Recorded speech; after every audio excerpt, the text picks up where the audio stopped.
This program is brought to you by the City of Oceanside. The following program does not necessarily reflect the views, opinions, or policies of the City of Oceanside, its elected officials, KOCT, its board of directors, or staff. I'm Billy Gilwood. Welcome to Oceanside Spectrum on KOCT. First, from North San Diego County NAACP President Dr. Satya Austin and Youth Council President Alicia Rankin will share their mission of community service, uplifting families, developing leaders, their many cultural celebrations, and continuing the legacy of civil rights activism, past, present, and future. Next, Lou Niles, Executive Director, and Carly Starr Brulo Niles, Co-Director of Programming and Artistic Director of the Oceanside International Film Festival, is here to tell us about two opening nights, highlighted films, a very special guest, this festival's 15th season, and a unique format for those who love this industry. Then, from Soroptimist International Oceanside Carlsbad, Lori Summers, Co-President, and Sue Simpson is here to tell us all about how the Soroptimist empowers women and girls through education and training and ways we can help. Finally, we have Josh Na'alei, 13U Smack City head coach, here to share this successful journey and a story of this special Pop Warner football team. So stay tuned, Oceanside. Spectrum starts now.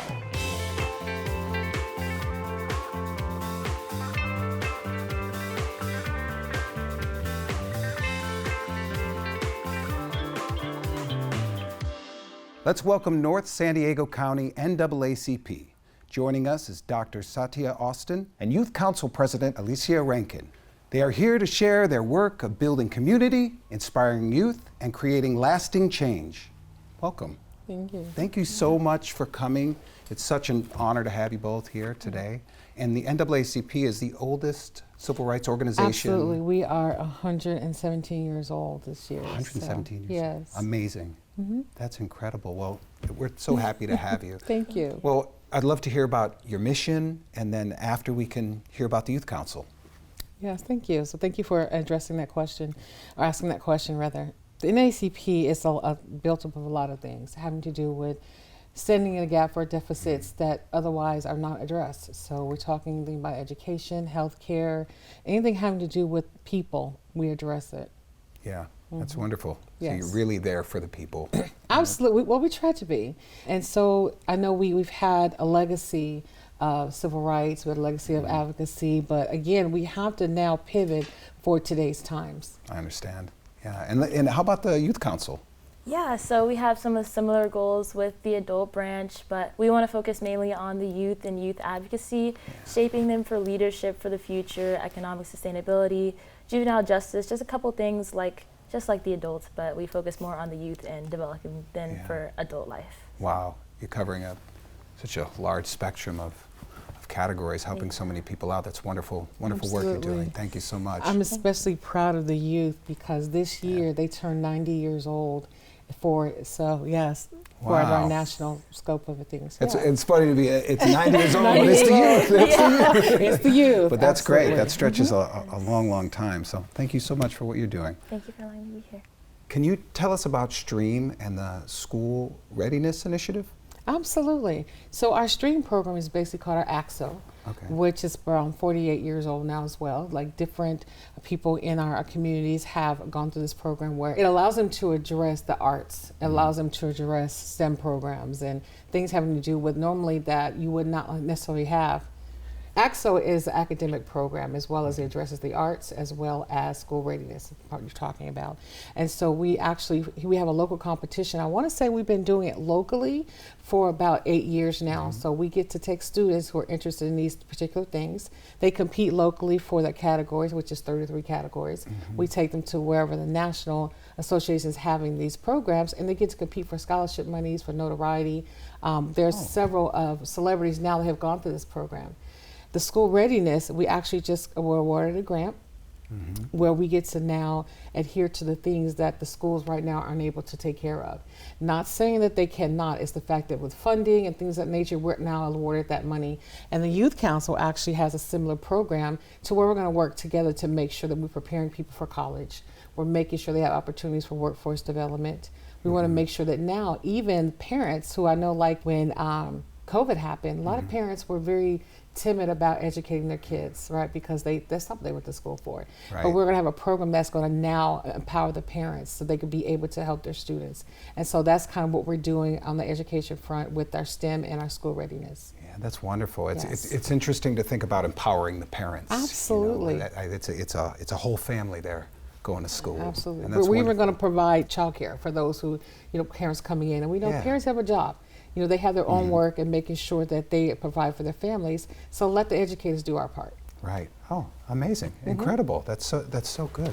That's wonderful. Well, I know there's a lot of events coming up, especially with the Youth Council, right? March is a big month? Yes, it is. Yeah, tell us about that. So we are having our 8th annual Black History Brunch celebration. All right. It's going to be on Saturday, March 7th, 2026 from 11 a.m. to 2 p.m. at the El Corazon Senior Center in Oceanside. And our theme this year is Roots and Rhythm, the Song of Our Soul. It's going to be honoring past and present Black leaders who have made a significant impact on our community and culture, as well as we're going to be focusing on music, soul music, and Black history, music that nourishes and represents the heart of Black culture. The youth have also received a grant. Ours is about drug prevention and awareness, especially with the youth and everything that's going on right now with the new vapes, everything that's going on, and the dispensaries. We wanted to make sure to outreach really to the youth and make sure that everyone's being safe and anything we can do to educate them, because education is key. So many presentations, public service announcements, and soon we have a youth PSA contest coming out soon. So that's just one of the grants that we received and what we're doing right now in the community with that grant money. Well, congratulations on your grant. And it's a wonderful way to apply it. So we appreciate that. And Satya, can you tell me what Juneteenth means to you? Absolutely. It's about culture. It's about refocusing on what's important: family, healthcare, education. And so we bring all those entities there at our Juneteenth. For this particular community, I think we've had it now for like 58 years in our community. And so absolutely, wow's it. So we just make sure it's something that people need, that we know a lot of people aren't going to the doctor. So we bring like the mammograms, we bring like Vista Community Clinic, True Care, we bring them there. We bring people from job fairs, having to make sure people, they may need help with resumes. Whatever it looks like that the community needs, we're there in the gap to provide for that. So I'm especially proud of our Juneteenth. It has changed over the years, but again, the meaning is even more profound now that people are needing the services. Yeah. And we do have culture and food and other things as well we can be proud of, so yes. So how can people get involved? Where can they go? Is there a website or a... Absolutely. Our website is nsdcnaacp.org. You can find a tab for the Youth Council to get involved with their events, and we have a community calendar for the adult branch as well. All right, well, the information will be on the screen, and we are Oceanside Spectrum. We'll be right back.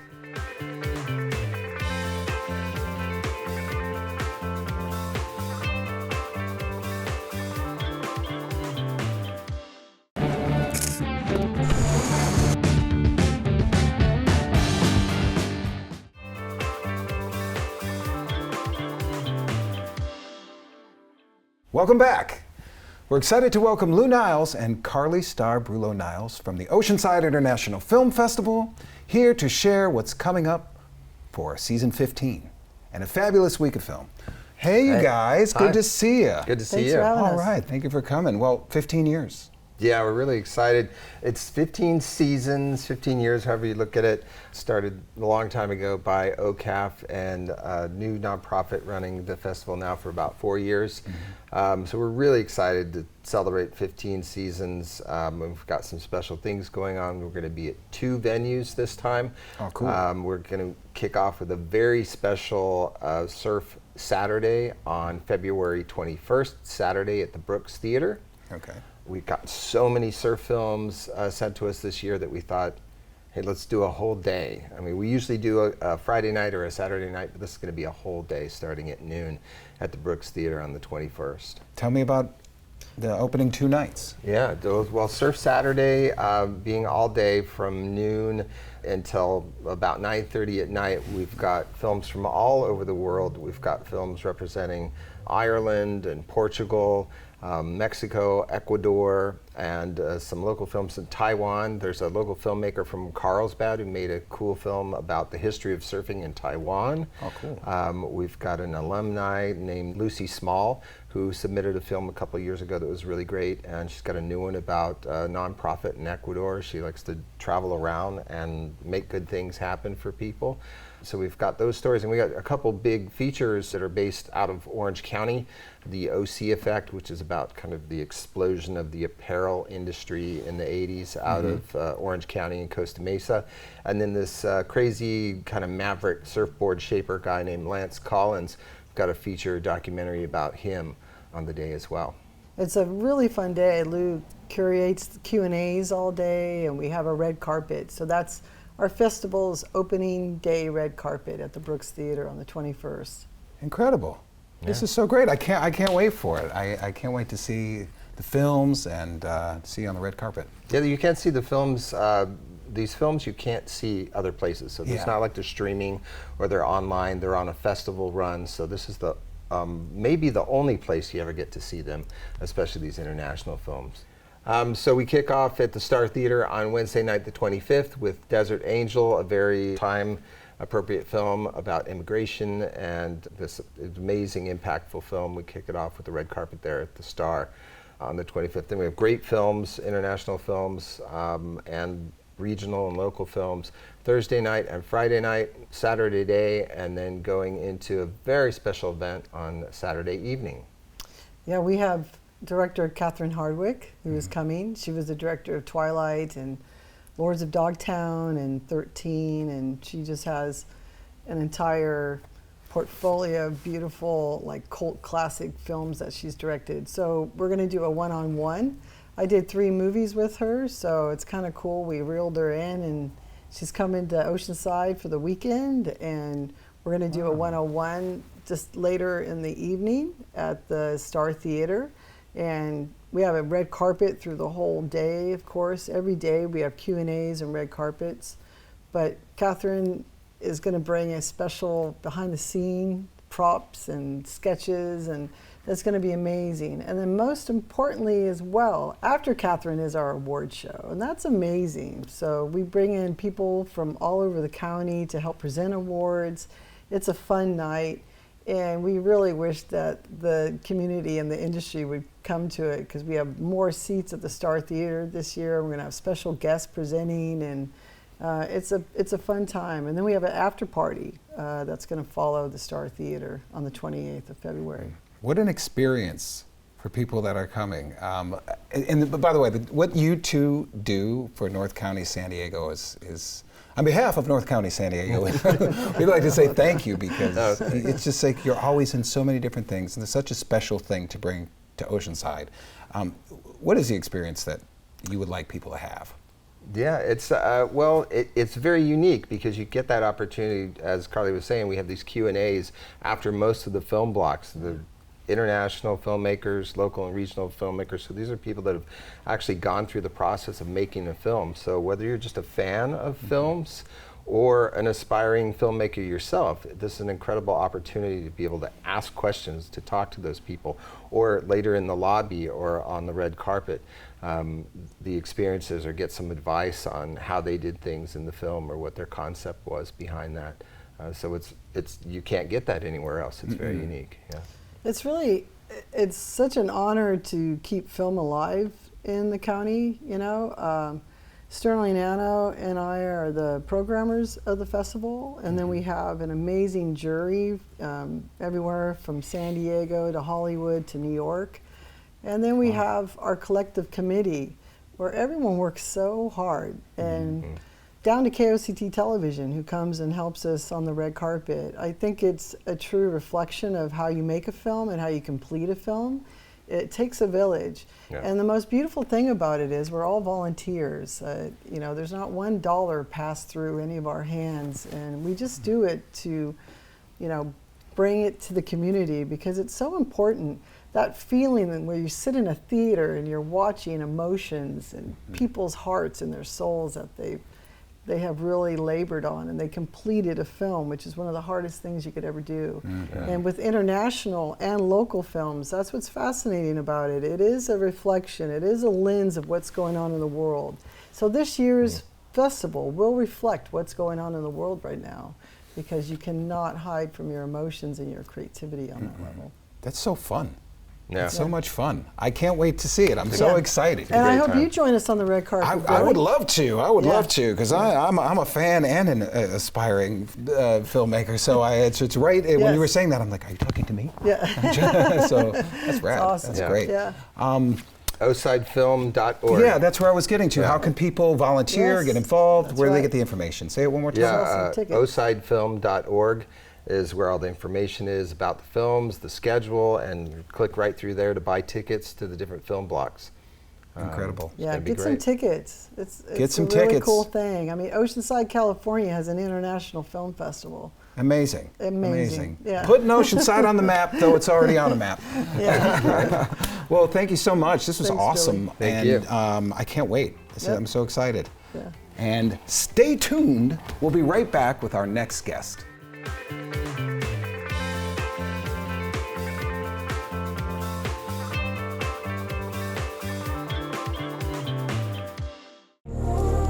Thanks for hearing me out, bro. Go to koct.org and check out our programming schedule.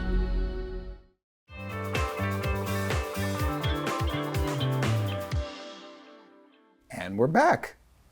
We have Lori Summers, co-president, and Sue Simpson. They're here from Soroptimist International, Oceanside, Carlsbad, to share how they empower and support both women and girls on paths to success.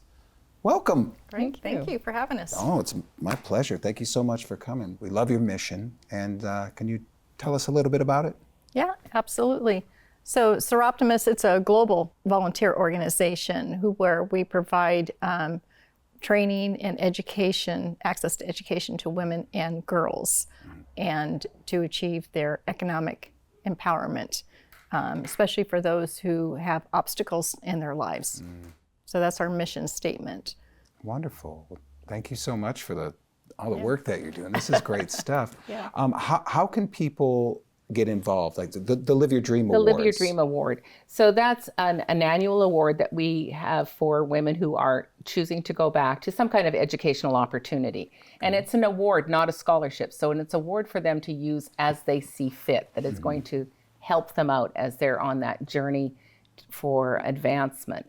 Women who qualify for our Live Your Dream Awards are women who are primary wage earners in their families. They could be single moms, they could have their parents, they could support anyone. Because when we have economic empowerment, we have access to so much more and improvement of our families. We have the ability to advance, make decisions that are going to prove positive for our families moving forward. And over the last, 10 years, we average about $35,000 a year that we're giving out. Amazing. So, and typically the award is at least $1,000, because $1,000 can make a huge impact on someone's life. Yes, and especially when they can choose where to apply it. That's Exactly. what I'm gathering. And if it's for daycare, if it's for groceries, it doesn't always have to go for a scholarship towards the tuition or a book. Right. Because sometimes what we really need is just to fill the refrigerator. Exactly. And part of the money also goes to what we call our Live Your Dream Community Partner Award. So there are local nonprofits who kind of align with our mission by providing education to women and empowering women.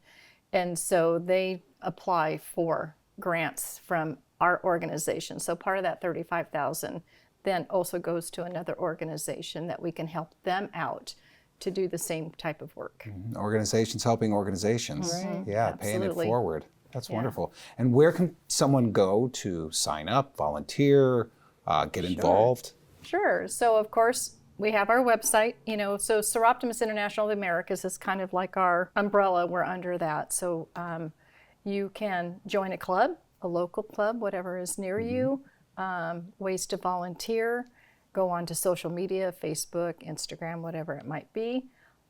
become a sponsor of Soroptimist, because the work that we do and the money that we raise, those companies or individuals who want to help us can do that. Because we are a 501c3, so tax off.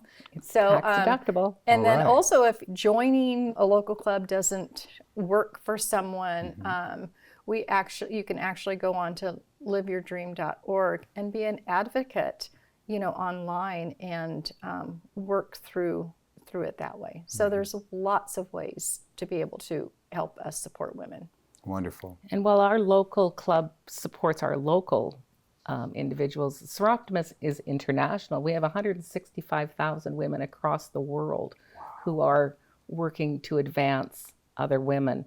And the part I love the most about Soroptimist is it's any woman can join, and there's no religion tied to it. There's no politics tied to it. It's just women helping women. It's women helping women. It's women helping women, and that's the simplest thing I can say. Yeah. And we have an event coming up. All right, tell us about your event. Yes, to Walk for Women. So Walk for Women, so Soroptimist is doing that. It's actually a global initiative. And basically, it's going to be happening in March. And also March is Women's History Month. Okay. And International Women's Day is also on March 8th, and that's when we're doing our walk. It's on a Sunday, March 8th. All right. And so we're doing that, one, to bring recognition and support to our club, and of course the women and the girls in our community, uplifting them, empowering them. So ways you can help out. If you want to walk, great, come join us on our website, and I know that there will be screens of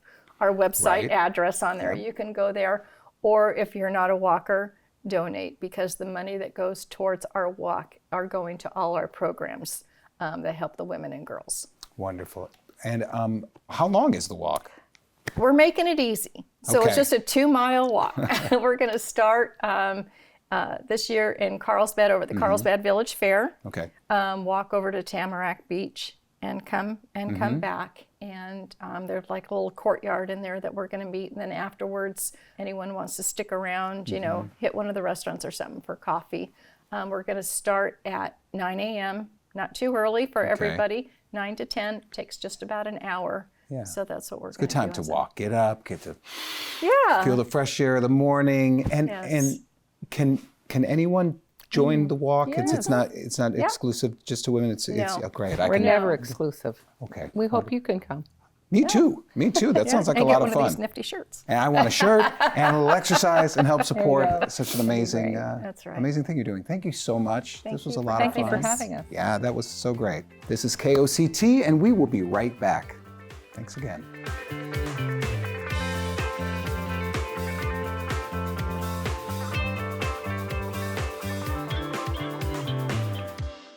Tell the guesstimator who's coming to dinner, and it'll tell you how much to make. Try it at SaveTheFood.com.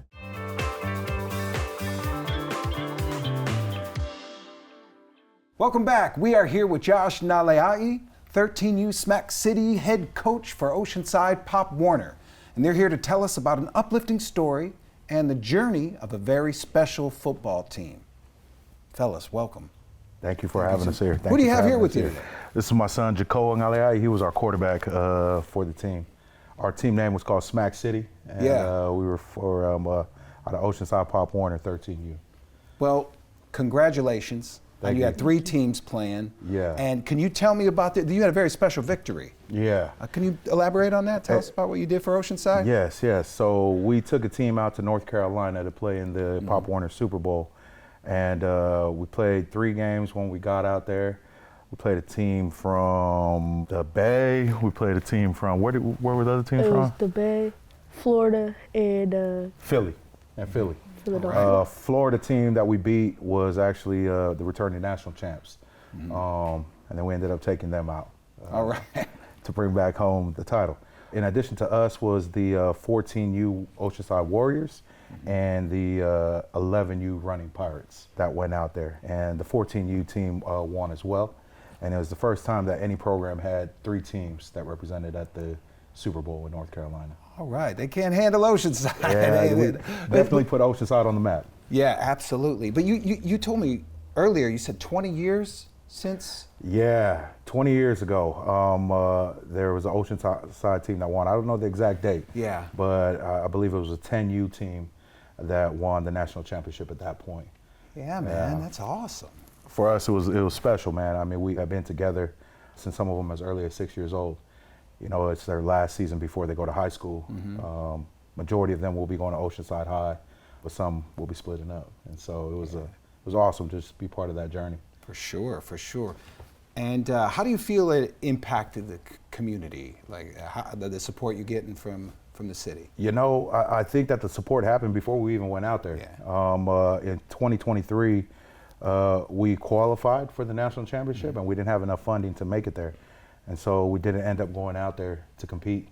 But before we even went out there, man, we just had a bunch of support. Council members, in particular, Jimmy Figueroa, was out there to support. We got some help from Tri-City Medical Center. It was just great. We had a lot of support that allowed us to take our entire team out there and be able to compete to represent Oceanside. Absolutely. That's wonderful that you went out there and brought home some victories for the town of Oceanside. That's awesome. Now, what position do you play? Quarterback. Quarterback? Yeah. Oh, man. How was that? How was that feeling out there playing the big time? It was fun. I mean, probably one of the best teams we went against, and on the biggest stage of most, probably one of super big stage, and threw a touchdown. That was probably one of the best feelings I had ever. How far was the throw? It was about like 10 yards for the game. Yeah. All right, congrats. That's awesome. How did that make you feel? Oh, great. Because like our defense like shut them down. So like I was like, oh, we won after that. Oh, that's incredible. The adrenaline's going. Good times. Good times all around. We had a great defense that helped us this entire year.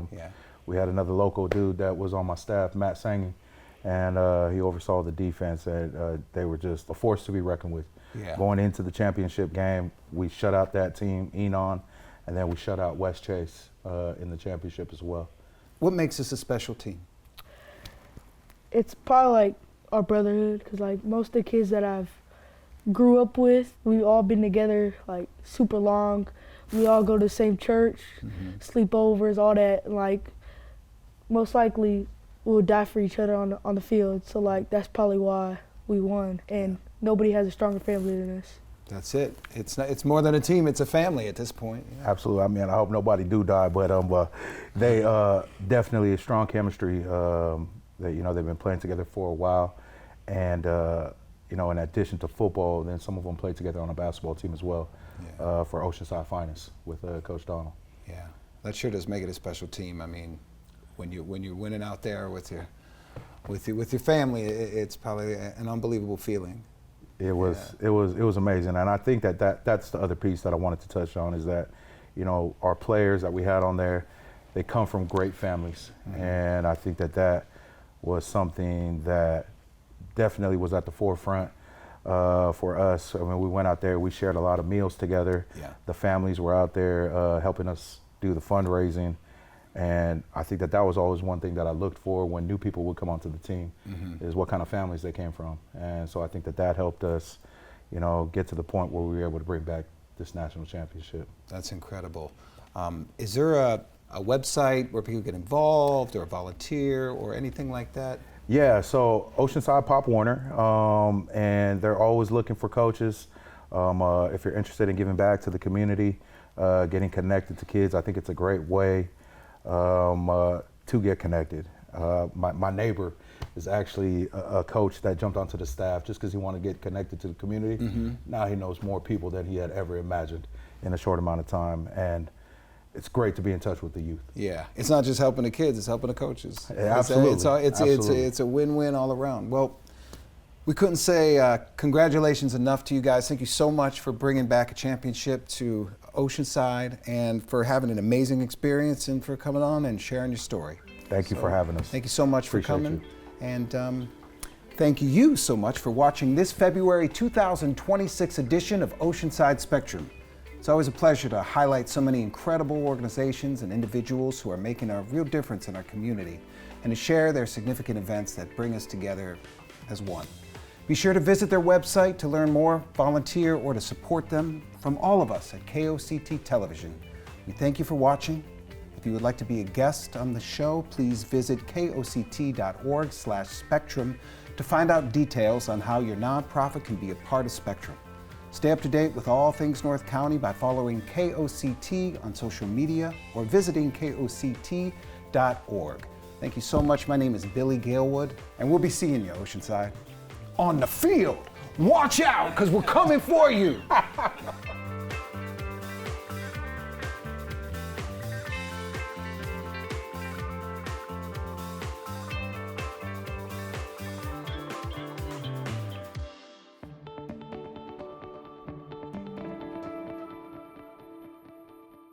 You're watching KOCT Television in Oceanside.